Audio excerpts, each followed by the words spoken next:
I'm gonna try my hand using their recipe to make myself some Jaffa Cakes, and then hopefully I can have Jaffa Cakes whenever I want.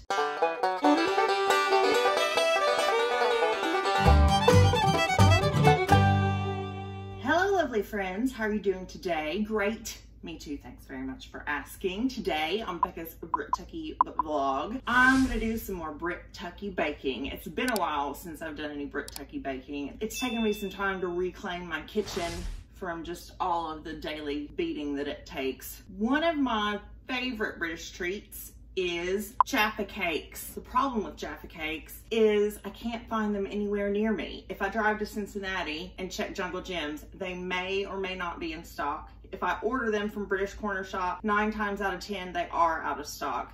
And, you know, I can't order 10 cases of Jaffa Cakes at one time and eat them all before they go bad. I mean, I probably could, but I shouldn't, so I don't. What's the next best thing? I'll make my own Jaffa Cakes. They did it on Bake Off, so how hard could it be, right? I've got Mary Berry's recipe for Jaffa Cakes, which I found from the public broadcasting station, which is like free TV with no commercials. They show a lot of British imports, including apparently Bake Off. So I'm gonna try my hand using their recipe to make myself some Jaffa Cakes, and then hopefully I can have Jaffa Cakes whenever I want. Mary's recipe may not be quite that easy to replicate in America because their jelly is different from our Jell-O, at least according to her recipe. It's made differently, but still somewhat similarly. I'm not really sure. We're gonna try it out. So aside from my usual measurement conversions, I had to do some ingredient conversions as well. So the first step is making the orange jelly that goes inside the Jaffa Cake. If you've never had a Jaffa Cake, it's delicious. It's a little round bit of cake, not biscuit, cake, with orange jelly in the middle and dunked in chocolate. It's delicious. First thing that we have to do is make the jelly. Now it calls for one 35-gram packet of orange jelly. What we have is Jell-O,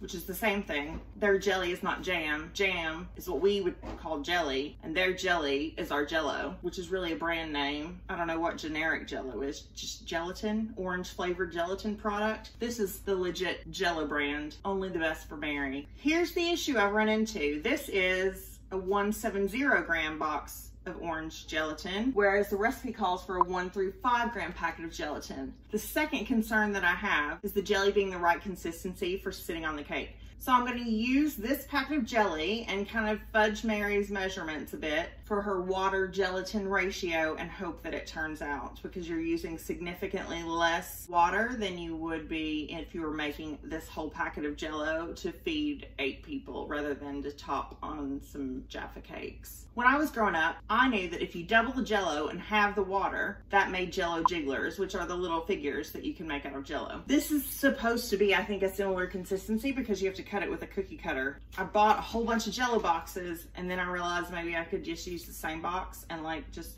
less water. That's what we're gonna do. This is my 170 packet of jelly.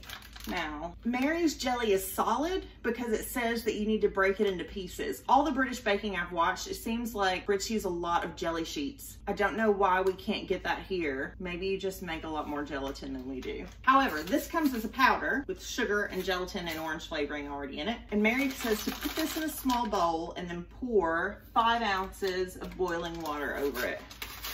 I haven't done the precise math for a pro rata increase in the amount of water versus the amount of Jell-O. So I'm just gonna do slightly more than 5 ounces and call it good. We do like 175 milliliters, that should be fine. I've just done some really quick math in my head. Mary's recipe calls for us to use an 8 by 12 inch pan. I have a 12 by 17.5 inch pan, which means I've got twice the jelly square footage that Mary calls for. So I'm gonna put 2 packs and double the water and put it in this bigger pan, and we're gonna call it good. Just for clarification, Mary's recipe calls for 1 packet of jelly, 150 mils of water, and a 12 by 8 pan. I have a 12 by 17 pan, so we're gonna do 2 packets of jelly, 300 mils water, and this ginormous pan. We're gonna see if it'll all fit in this little bowl.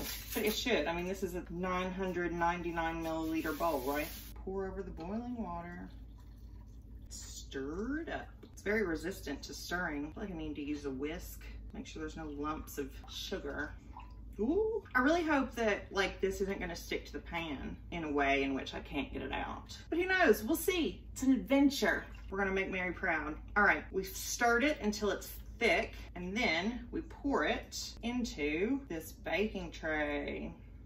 This could probably make, I mean, this would be enough Jell-O for 24 Jaffa Cakes, which is the amount I would actually want to make, whereas I only have enough for 12 in my muffin pan. I'm gonna take a whisk to it just because I'm not feeling super confident about it.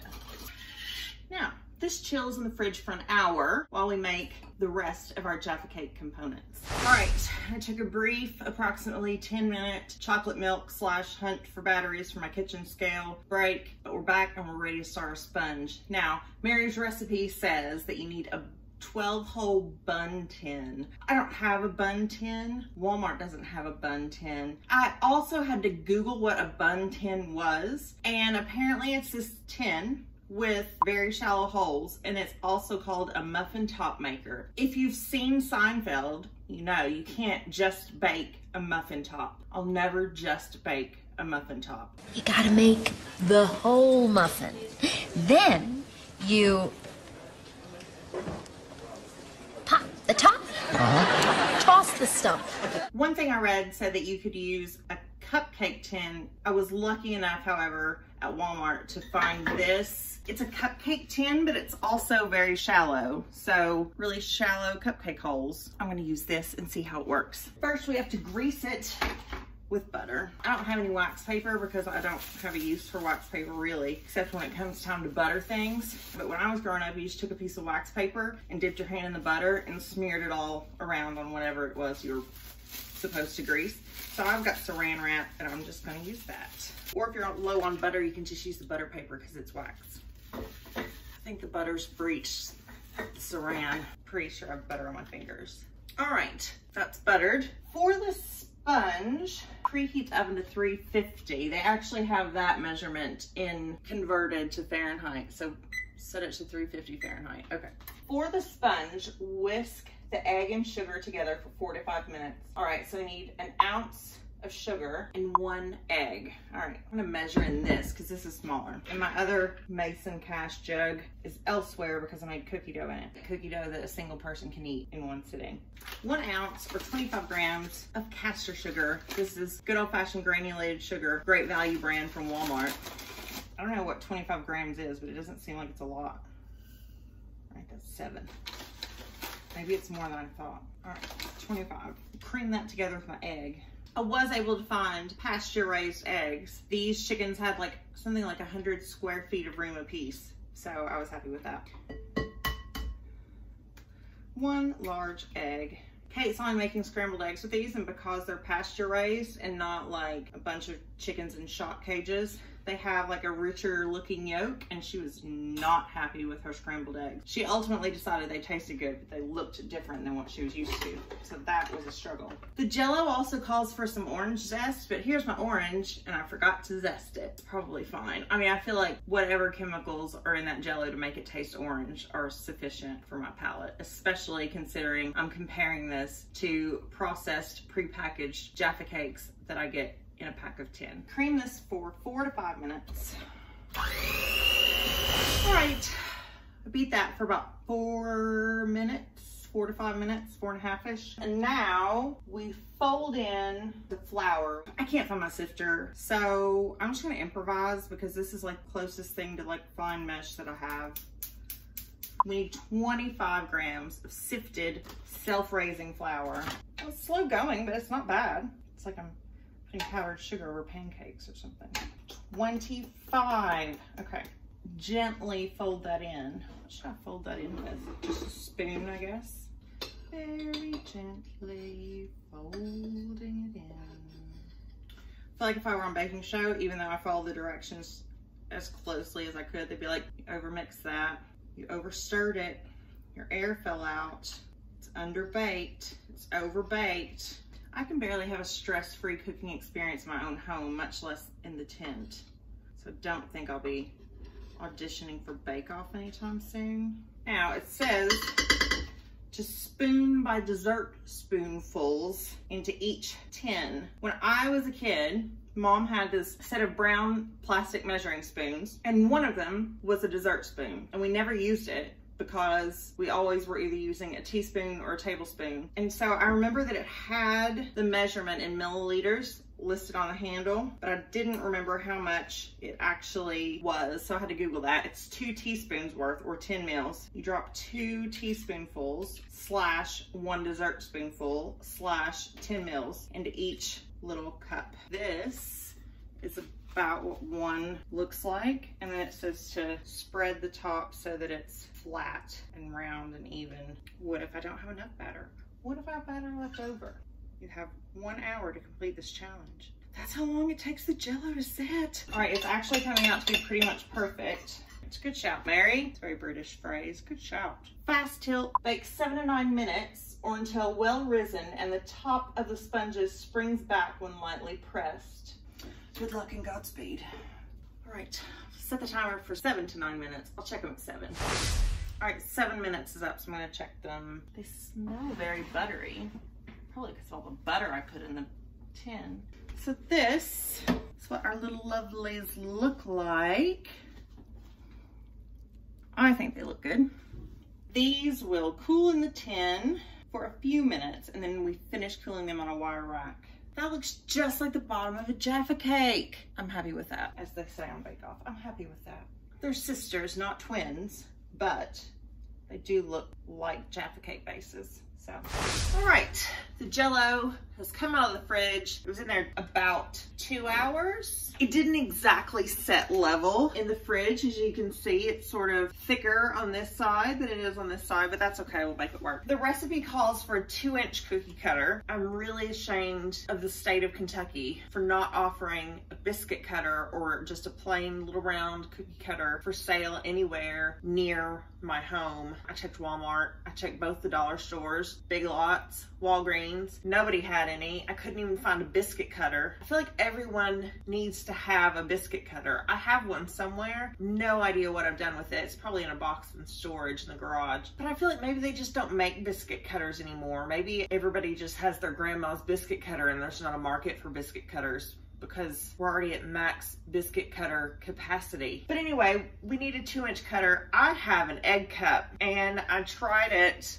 next to the Jaffa cake. It's a good fit because we'll get the inside rim there. So it says to turn it out. I don't think this is turning anywhere. I'm gonna try and cut it while it's in the pan. We'll just see. We'll start on the thinner side and see how it does. Yeah, there's a little disc.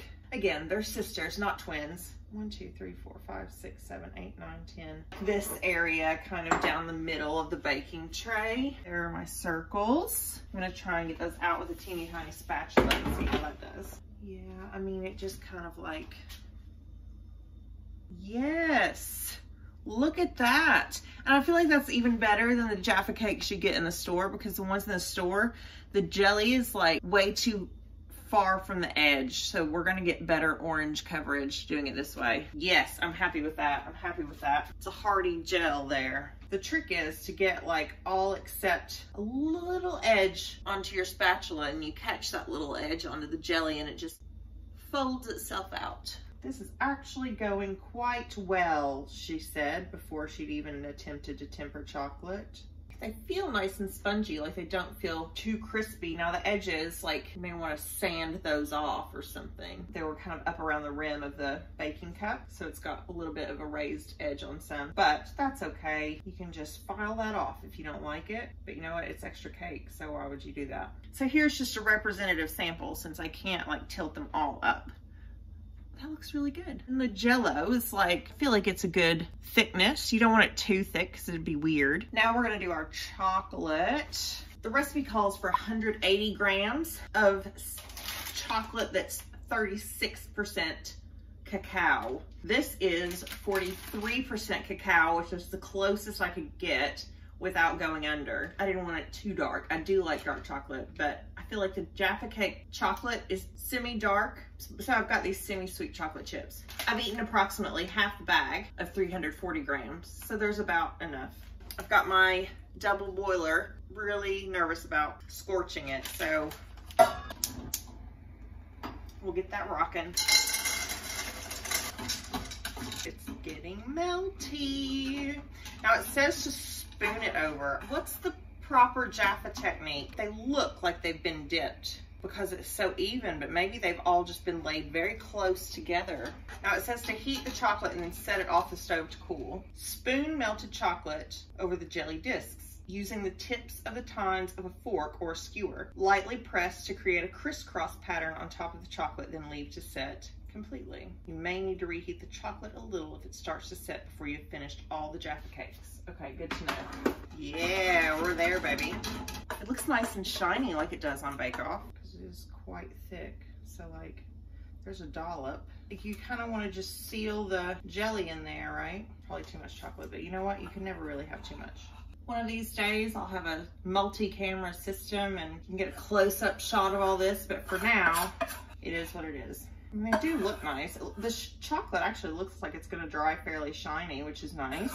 I did have my concerns, I have to admit. I think we've got it. Oh, really impatient. I feel like it's this bit of Bake Off where Noel's like, 5 minutes, bakers! And they're like, but I'm afraid a gale force wind is gonna disturb my orange, so gentle breeze. All right, I'm gonna leave those to set and I will return. Well, I don't know how long these are supposed to take to set. It's been probably 30 minutes and the chocolate's still a bit loose. I still want to try one. I may have to refrigerate them overnight. Mary Berry's recipe didn't say really how long to leave them. I'm gonna try it anyway. It definitely tastes like a Jaffa cake. I probably would let the chocolate set a bit before I put it on because I think it melted the orange into the sponge, but that's actually, it's not a bad texture. You can see where the orange kind of melted into the sponge, but there's still like a layer of orange jelly up here. I think it worked out pretty well. I got Jaffa cake in my tooth hole. If you've made Jaffa cakes or want to try and make them, let me know how you get on. I really enjoyed making these. They taste delicious. I really hope I get to do some more baking soon. Well, thank you for watching this video. If you liked it, leave a little like, subscribe if you are new, and I will see you next time. Have a lovely day. Goodbye.